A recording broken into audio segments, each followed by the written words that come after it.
88 নম্বর যেটা, আমাদের দেশের হাজী সাহেবেরা বা উমরা করতে যখন যায় তখন বেশি বেশি উমরা করাকে সওয়াবের কাজ মনে করা, এটা আরেকটা বেদাত।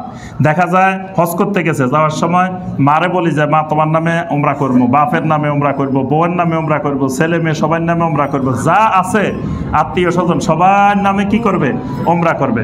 রাসূলুল্লাহ সাল্লাল্লাহু আলাইহি ওয়াসাল্লাম, সাহাবাই কেরাম, তাবেঈনে কেরাম, তাবেঈনে কেরাম, এবং এটাই ইসলামের পদ্ধতি যে হজে গেলে হজের সাথে সংশ্লিষ্ট উমরায় গেলে প্রথমবার যে উমরা, এটা ছাড়া দ্বিতীয়বার বারবার উমরা করার কোনো সুযোগ নাই। আপনি করবেন কেমনে?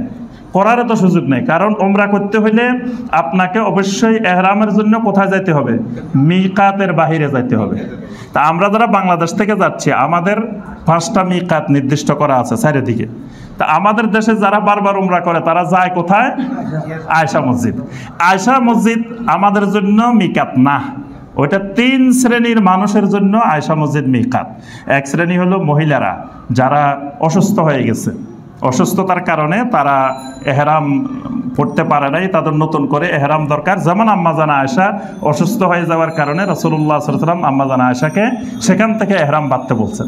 তাহলে ওই মা বোনদের জন্য সেখানে জরুরতের মুহূর্তে, তাও স্বাভাবিক মুহূর্তে না, জরুরতের মুহূর্তে তাদের জন্য সেখান থেকে এহরাম বাঁধা যাবে। আরেকটা হলো যারা আহলে মক্কা, মক্কার যারা স্থায়ী বাসিন্দা তাদের জন্য। আরেকটা হলো যাদেরকে মক্কাতে কাজ করার পারমিশন দেওয়া হয়েছে, যাদের ইকামা আছে, যে মক্কাতে তারা কাজ করতে পারবে, যে কোনো কাজে তারা সেখানে থাকতে পারবে, অবস্থান করতে পারবে, এরকম তাদেরকে দীর্ঘমেয়াদী দেওয়া হয়েছে, সুযোগ দেওয়া হয়েছে। তারা আবার ওই মিকাতের বাইরে আমাদের মতো আসি যাওয়া, এটা তাদের জন্য অনেক বেশি কষ্টকর।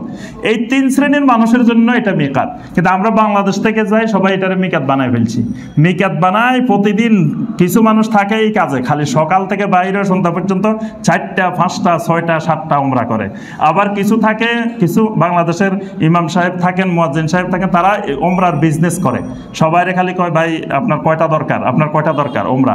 উনি একসাথে যায়, এক উমরায় 10টা 12টা সারাই দিয়ে চলে আসে, সবাই থেকে টাকা নিয়ে উনি উমরা করে।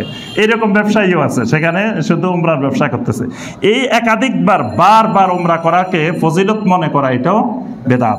তবে কেউ যদি মদিনা মুনাওয়ারা যায়, মদিনা মুনাওয়ারা থেকে আসার সময় যে মিকাতটা আছে, ওই মিকাতটা আমাদেরও মিকাত, এই জন্য সেখান থেকে আসলে পুনরায়, তাহলে সে ইচ্ছা করলে চাইলে আরেকবার উমরা করতে পারে। তারপর তাওয়াফের যে এই আপনার তায়েফের যে মিকাতটা, ওইটাও আমাদের মিকাত।